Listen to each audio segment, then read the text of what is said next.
Bom dia a todos, que Jesus possa nos abençoar e nos iluminar nesta manhã.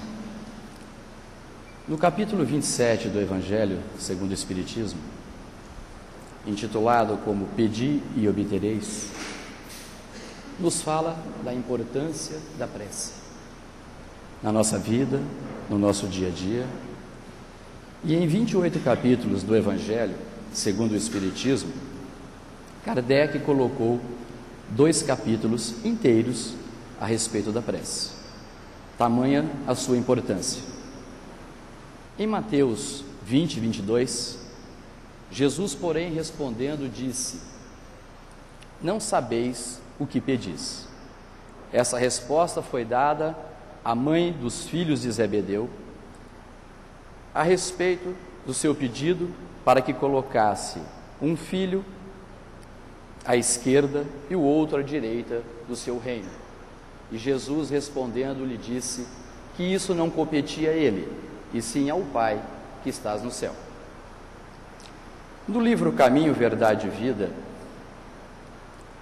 numa série de 4 livros que Emmanuel nos traz a respeito do Evangelho, explicações maravilhosas, no capítulo 65, intitulado como Pedir, Emmanuel nos faz uma pequena advertência, como sempre o faz. Cuidado em pedir, porque, acima de tudo, devemos solicitar a compreensão da vontade de Jesus.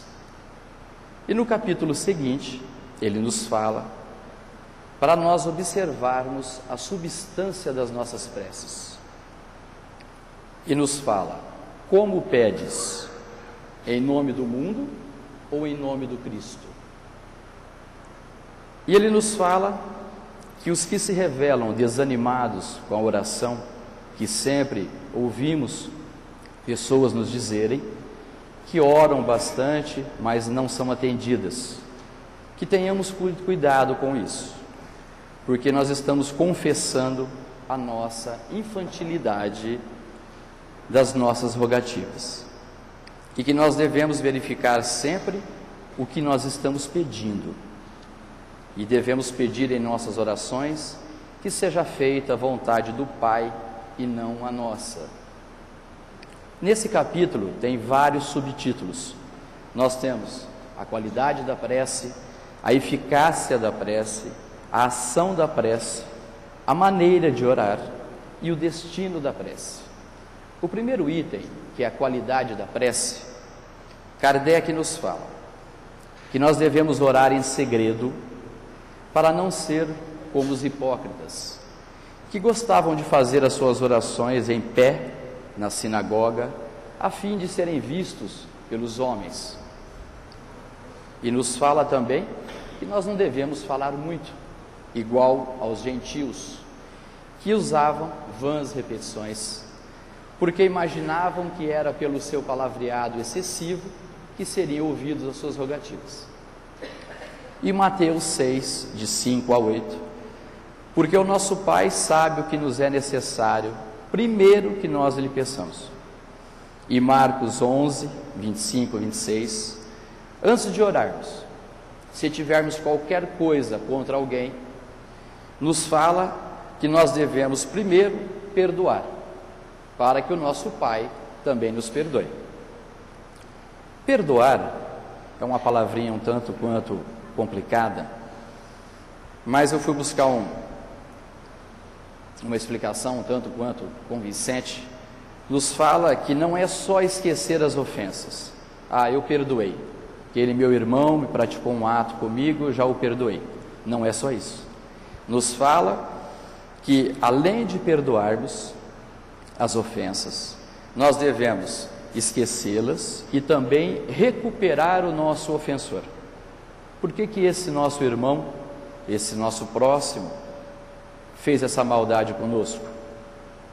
Muitas das vezes nós estamos olhando para essa vida, para essa encarnação, e a bênção do esquecimento nos faz isso, graças a Deus, pois senão não estaríamos aqui hoje.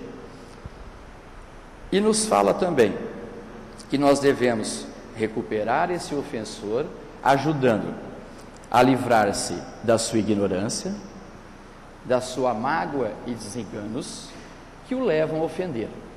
Nós não sabemos, muitas das vezes, o porquê desse irmão está desse jeito.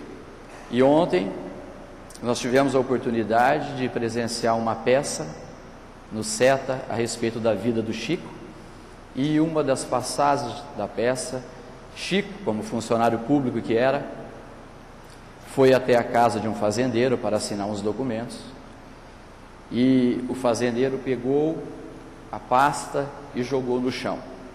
O Chico já iria responder com um certo já desequilíbrio. Emmanuel, muito austro, como sempre foi, aparece para o Chico e fala: Chico, cale-se, não responda, fique em silêncio. Foi quando o Chico se calou, e aí Emmanuel falou para ele que ele estava com uma crise renal e estava passando muitas dores há vários dias. Então, quando nós jogarmos às vezes pedra em alguém, primeiro reflitamos: será que essa pessoa não perdeu um ente querido? Será que essa pessoa não tem algum mal físico, algum mal na alma, no seu espírito? E que nós devemos sempre examinar os nossos defeitos e não as nossas qualidades. Porque se nós nos compararmos aos outros, que procuremos em nós o que há de mal. E eu coloquei um exemplo aqui muito simples, que nós deparamos no nosso dia a dia, quando nós vemos uma pessoa alcoolizada à beira de uma sarjeta. O seu defeito está aparente, é muito fácil nós vermos o defeito do nosso próximo, mas em nós, o nosso orgulho, a nossa vaidade, que muitas vezes está escondido dentro de nós. É muito fácil para mim e para muitos trabalhadores que estão aqui se esforçando, que é o que devemos fazer todos os dias, por isso que não devemos julgar o nosso próximo. Ao adentrar a nossa casa religiosa, nós colocamos uma capa. Essa capa é muito fácil de vesti-la. Ao chegar aqui dentro, nós somos carinhosos, somos gentis, falamos bom dia para todo mundo. Aí algumas pessoas se deparam com nós no nosso trabalho, na rua, e falam: nossa, essa pessoa não é daquela maneira que eu ouvi, essa pessoa é completamente diferente, está equivocado. Como eu já disse, não devemos julgar para não sermos julgados. Nós não sabemos o problema daquela pessoa, nós não sabemos o que ela traz de outras vidas, nós não sabemos o que ela carrega nos seus ombros.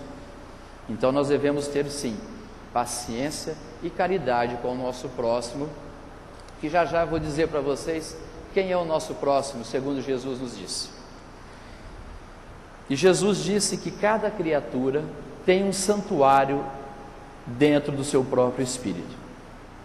Santuário é a parte mais íntima de cada ser. E ele nos fala onde a sabedoria e o amor de Deus se manifestam através das vozes da consciência. Eficácia da prece. Em Marcos 11, 24, por isso vos digo, todas as coisas que pedirdes orando, crede receber. E Lucas 11, 9, nos fala: pedi e vos será dado. No Evangelho, nos traz um exemplo muito significativo, que nos fala: quem de nós, sendo pais, se um filho nosso nos pedir um peixe, ao invés do peixe, lhe daríamos uma serpente? Tenho certeza que nenhum de nós. Se nós, como eu já disse, e hoje eu vou bater muito nessa tecla, somos imperfeitos, somos maldosos, somos orgulhosos, ciumentos ainda, não sabemos dar uma coisa de mal para o nosso filho, imaginemos o nosso pai, se ele teria condições de nos prejudicar. Há quem conteste a eficácia da prece dizendo: se Deus sabe e conhece todas as nossas necessidades, é supérfluo ficarmos expondo-as e expor-las. E nos responde o Evangelho o seguinte: que sem dúvida há leis naturais e imutáveis, como eu já disse a vocês, e que nós não podemos alterar segundo o capricho de cada um. Nós temos a obrigação de fazermos a prece, de orarmos para nos ligarmos ao alto, mas se vamos receber ou não é conforme o nosso merecimento e o nosso adiantamento e o nosso progresso. Podemos sim amenizar pelas nossas boas ações. E nós temos um exemplo de um trabalhador que era um bom pai, um bom filho, um amigo de todos, encarregado de uma empresa que tratava os seus subordinados com muito respeito e carinho, trabalhava numa casa espírita, coincidentemente, poderia ser em qualquer casa religiosa, que nós devemos também tirarmos essa barreira. Todos são nossos irmãos, independente da crença que eles sigam, devemos respeitar o nosso próximo. Em um determinado momento da sua vida, ele perdeu a ponta de um dedo. E ele, calmamente, aceitou aquilo com muita serenidade. Mas, como não poderia ser diferente, os seus companheiros que o cercavam ficaram um tanto quanto revoltados com o pai, dizendo que não seria justo aquele homem, como era caridoso, bondoso, receber um castigo daquele. E aí, coincidentemente, naquela noite, numa reunião, nos trabalhos mediúnicos da casa, chamaram o mentor e, perguntando ao mentor da casa espiritual, perguntaram o porquê daquele fato que ocorrera, porque não era justo o que Deus estava fazendo com aquele irmão. E o mentor da casa veio até eles e lhe disse que aquela pessoa, que aquele homem, que nessa encarnação era um homem muito bondoso, outrora, numa vida pretérita, ele fora um senhor de engenho. E sendo um senhor de engenho, ele tinha muitos escravos a seu mando. E em um determinado momento, um dos seus escravos, se desfalecendo e caindo por terra, ele se revoltou por aquele fato, pegando o braço do escravo e colocando no moinho. E o escravo vira a perder o seu braço. E por falta de recursos daquela época, por causa da hemorragia, do sangue que ele perdera, viera a desencarnar. E esse trabalhador deveria nascer segundo os seus pedidos, porque a maioria das nossas mazelas somos nós mesmos que pedimos para vir. Engano de todos aqui, se pensam que Jesus impõe, ou Deus, os nossos defeitos e as nossas doenças. Engano. E aí, ele pedira para perder um braço e quem sabe até desencarnar. Mas, pelo seu trabalho, pelas suas boas ações, pela sua disciplina, o que ocorreu a ele? Ele perdera apenas a ponta de um dedo.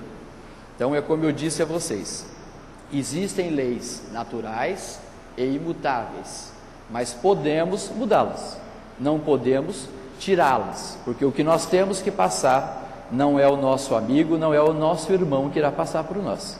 Nós temos necessidades e vamos passá-las na medida do possível. E Deus não nos deu a inteligência e a razão para que nós deixássemos sem serventia. E Deus nos concede boas ideias que são sugeridas pelos bons espíritos para nos guiarem no caminho do bem. E no Evangelho tem um exemplo, 2 exemplos, nós vamos citar apenas um, a respeito dessas boas ideias. Nos fala que um homem se acha perdido no deserto e ele, desfalecido, ele cai por terra e pede a Deus que o assista e espera, obviamente em preces. Nenhum anjo lhe virá dar de beber. Não é porque nós estamos pedindo e orando que vai aparecer algum ser celestial e concederá todas as nossas vontades. Nós sabemos que não é assim que funciona. Contudo, um bom espírito lhe sugere uma ideia de levantar-se e tomar um caminho que segue adiante. E ele, reunindo todas as forças, o que ele faz? Ele se ergue, caminha e descobre ao longe um riacho.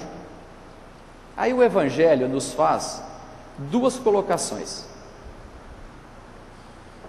A primeira delas: se tem fé, esse homem exclamará: obrigado, meu Deus, pela ideia que me inspiraste, pela força que me deste. Se lhe falta a fé, ele vai exclamar: que boa ideia eu tive.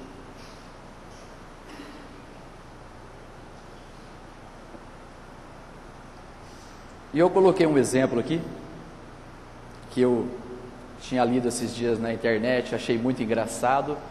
Obviamente não vou usar as palavras que estão lá, mas eu vou dar um exemplo muito clássico para vocês.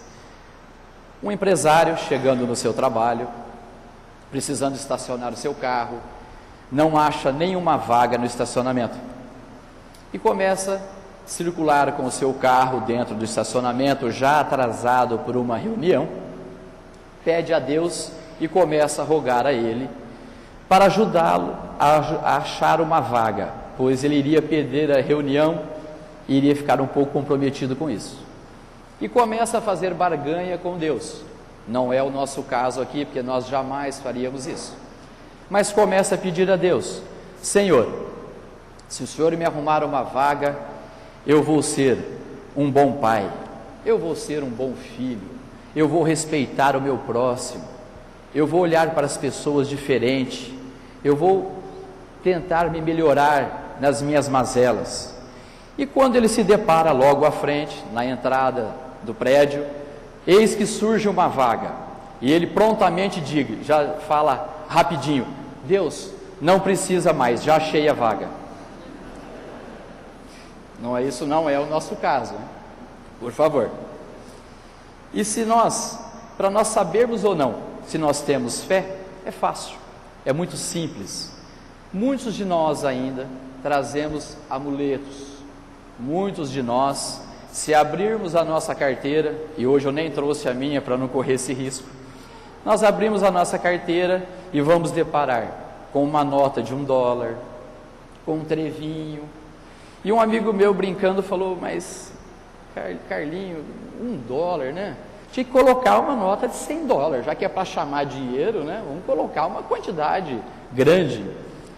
Dentro dos nossos lares nós temos ainda o sal grosso, algumas plantas. E no meu trabalho eu fui chamado a atenção por um amigo, e minha mãe, muito religiosa que é, quando eu comecei com o meu comércio, ela me deu uma planta, Comigo Ninguém Pode, espada de São Jorge, aquelas coisas muito bonitas, e estava lá na entrada.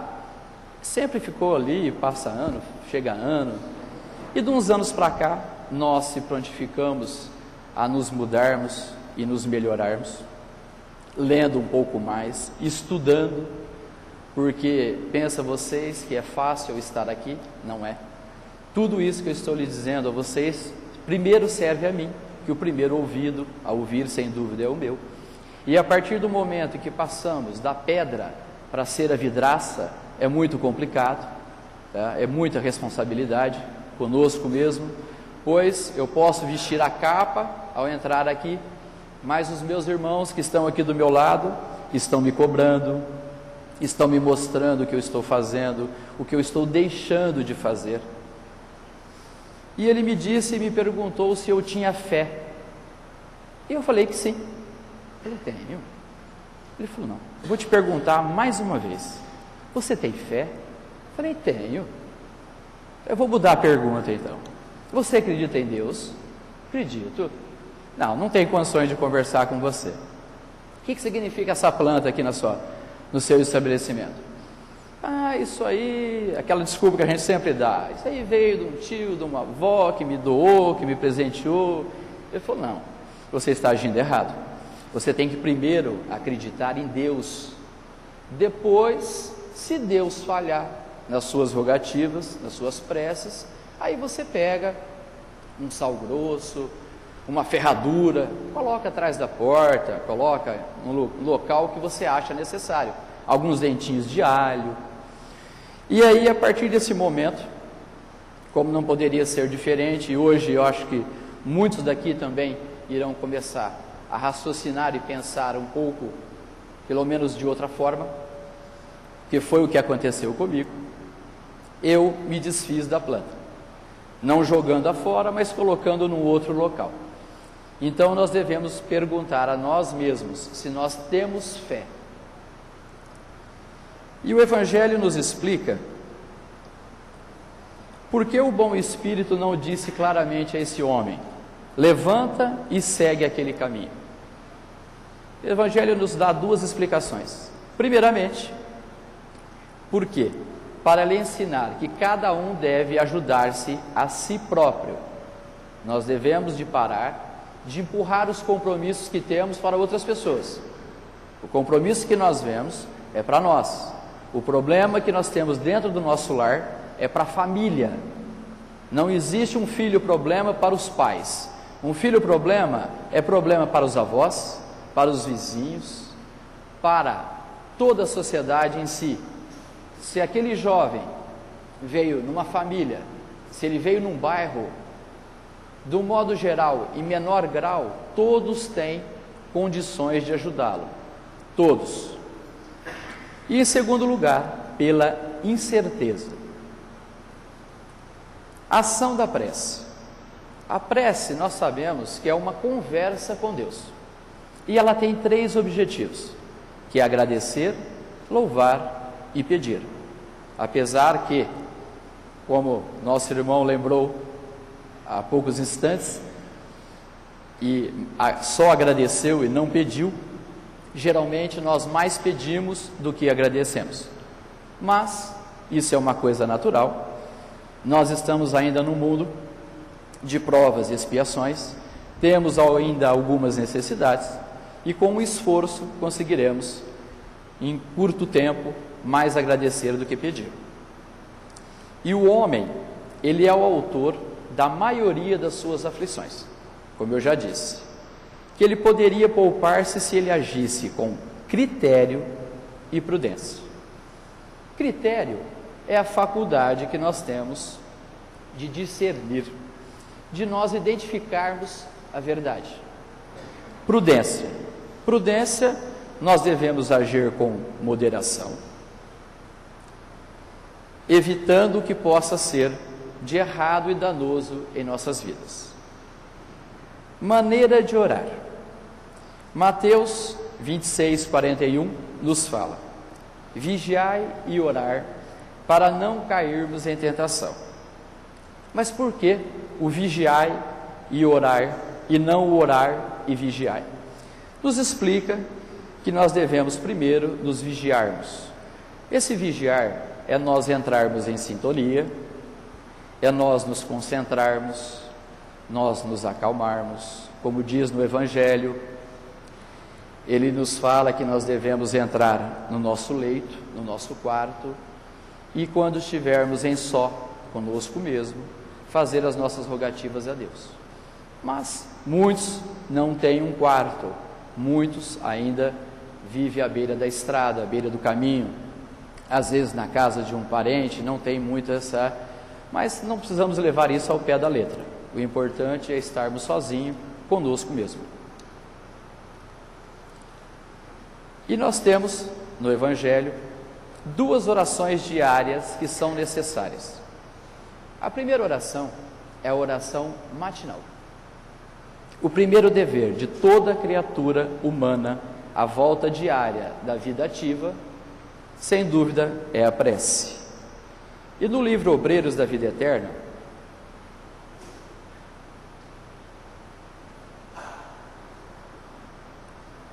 nos fala a Luciana, que é uma trabalhadora da casa transitória, que são alguns hospitais que ficam na crosta terrestre.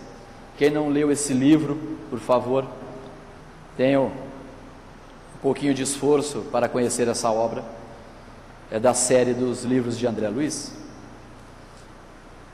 Luciana pede à irmã Zenóbia, que era encarregada da casa transitória, para que façam rogativas a Deus, pois elas estavam correndo o risco de serem atacadas por espíritos maus. A irmã Zenóbia sorri e diz para a irmã Luciana: já fiz minhas rogativas de hoje, preparando-me para as ações eventuais do dia. E o Evangelho nos explica que, para nós, em particular, se acordarmos, sentarmos em nossa cama, porque se ficarmos deitados não vamos conseguir fazer as nossas preces. Ao sentarmos, ajoelharmos, faça o que você se sentir mais confortável, a maneira ou a posição, isso não importa. Que nós devemos, naquele instante, pedir para o nosso dia, e que porventura, durante o dia, podemos até orar para o nosso próximo, para as outras pessoas, mas para nós, se orarmos ao acordarmos, tudo o que acontecer é o que nós temos necessidade. Será dado durante o nosso dia o que nós precisamos. A segunda oração que o Evangelho nos pede para fazer é a oração antes de deitarmos para dormir.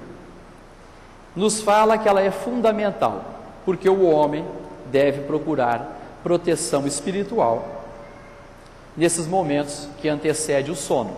E nós sabemos que antes de dormirmos, nós devemos se preparar, porque quando dormimos, o nosso espírito se desprende do nosso corpo, e ele irá a lugares, irá fazer o que nós nos prepararmos para fazer antes de deitarmos. E no último capítulo do Evangelho segundo o Espiritismo, intitulado como Coletânea de Preces Espíritas, que é o capítulo 28, a primeira oração que nós temos é a oração dominical, que foi colocada ali justamente porque vem do próprio Jesus. Então, Kardec a colocou como a primeira oração. Mas o que nos cabe aqui hoje, a 38ª oração, como disse, é uma coletânea de preces, nos fala no momento de dormir. O sono foi dado ao homem para a reparação das suas forças orgânicas e das suas forças morais. E da importância dessa oração antes de dormir, o Evangelho nos coloca um exemplo, nos dizendo o seguinte: um presidiário perverso irá aproveitar do momento do sono para ir para lugares onde ele pode liberar as suas más inclinações. E fazemos mais um pequeno exemplo: se nós, antes de deitarmos para dormir, sairmos no portão da nossa casa e ao conversar com um vizinho, com uma vizinha, sem querer, e poucos aqui o fazem, tenho certeza, falamos mal de um outro vizinho, vocês imaginam, quando vamos para o nosso leito, não fazemos as nossas preces, o que irá acontecer com o nosso espírito? Com certeza não irá para bons lugares, não irá para nenhuma escola no plano espiritual, não irá aprender nada. Aí a importância de vigiarmos e orarmos. E Santo Agostinho o fazia. Toda vez quando Santo Agostinho buscava o leito para o repouso, o que ele fazia? Ele procurava revisar os seus atos daquele dia, E quando se dava conta dos seus erros, a primeira coisa que ele fazia no amanhecer era se desculpar com essa pessoa que ele havia prejudicado ou que teria sido um pouco ríspido ou mal educado. E nós devemos colocar aqui o seguinte: quão poucos de nós, ao deitarmos cada noite, teríamos a coragem de dizer a Jesus, a Deus: Senhor, trate-me amanhã como tratei os outros hoje. E para encerrarmos, o último item, que é o destino da prece. Destino nós sabemos que é a sucessão de fatos que podem ou não ocorrer. É destino do espírito, do ser humano, alcançar a perfeição. E segundo Emmanuel, o destino é um campo restituindo, devolvendo o que recebe. E nós sabemos que o que nós plantamos, nós colhemos. Muitos de nós pensam às vezes que plantando abacaxi conseguirá colher bananas. E nós sabemos que não é assim. Como eu já disse pouco atrás, nós devemos plantar amor para colhermos amor. E nós nunca ouvimos ninguém se já chegar até nós, na nossa casa, e dizer: eu não estou amando ninguém. O que nós reclamamos é que nós não estamos sendo amados. E isso é a primeira coisa que nós conseguimos fazer.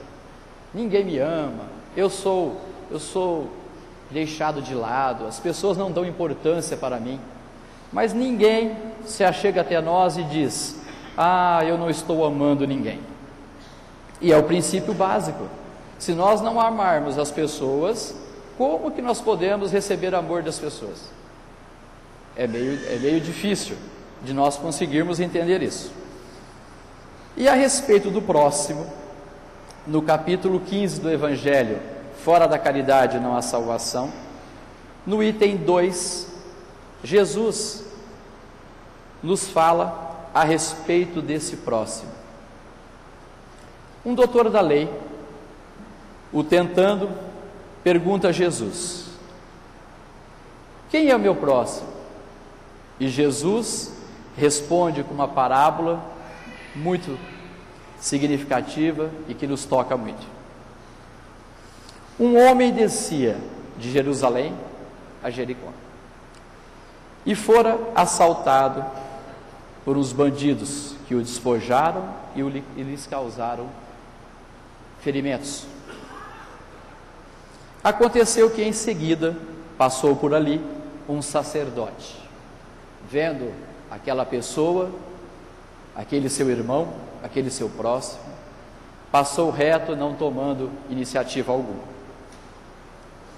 Em seguida passou por ali um levita, que também, não se condoendo com as dores do próximo, também fora adiante. E em seguida passou um samaritano, que condoendo com as suas dores, cuidou dele, colocando numa hospedaria e dizendo ao hospedeiro: vou lhe deixar 2 denários e ao retornar da minha viagem, se tiver alguma diferença, eu lhe acertarei. Então, nós temos aqui evidenciado no Evangelho quem é o nosso próximo, para que nós saibamos no nosso dia a dia com quem nós estamos lidando.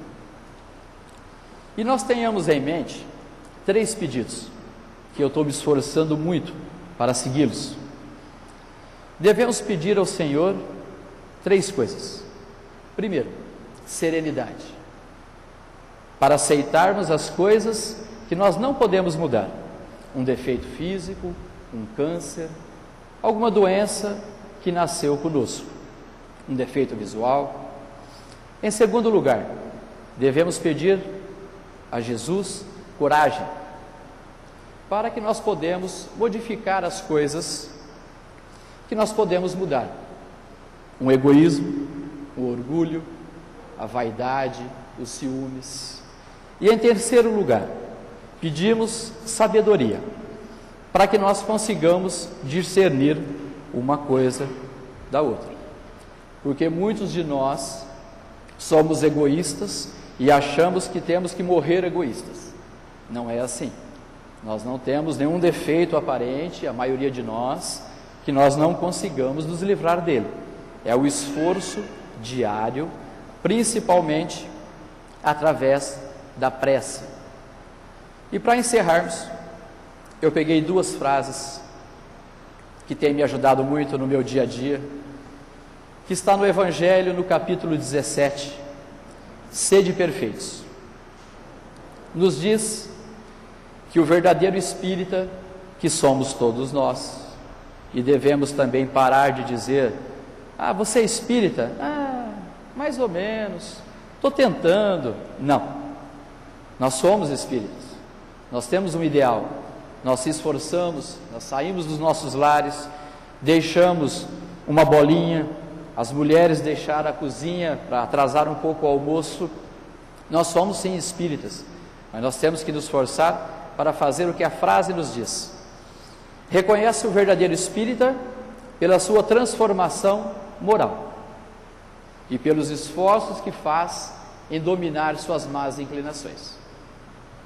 Aí vem um senhor, Leon Denis, no livro Depois da Morte, parafraseando o Evangelho, nos fala que o verdadeiro cristão se conhece e se reconhece pelas suas obras, e o verdadeiro espírita pelos esforços que faz em dominar as suas más inclinações. Eu vou atrasar uns 2 minutinhos. Nesse livro aqui, o Sermão da Montanha, de Rodolfo Caligares, nos fala a respeito da prece, uma coisa muito significativa, que nos toca muito e estamos nos esforçando para fazer. Assim compreendida, a prece é sempre benéfica. A prece nunca fez mal para ninguém, jamais fica sem resposta, e constitui o melhor recurso que os cristãos, que somos nós, devem se valer-se quando sintam que a vida lhe torna um fardo pesado demais para as suas forças. Que Jesus possa nos abençoar nessa manhã, possa nos iluminar e que possamos sair daqui, olhar para o nosso próximo que está lá fora e também tratá-los como nós tratamos o nosso próximo que está aqui dentro. É um esforço diário, não é fácil, não é simples como se parece, mas estamos aqui para isso. Estamos aqui, já demos o primeiro passo, estamos ouvindo, estamos assimilando o que mais agrada a cada um, ao entendimento de cada um, mas nós devemos fazer a nossa parte. Devemos ler, nos instruir, porque é o que diz no Evangelho: amai-vos e instruí-vos. E como diz a questão 919 do Livro dos Espíritos, se nós quisermos colocarmos tudo isso em prática e de nos melhorarmos no nosso dia a dia, fazemos o que um sábio da antiguidade já nos disse: conhece-te a ti mesmo. Que Jesus nos abençoe, nos ilumine, e obrigado pela paciência de todos.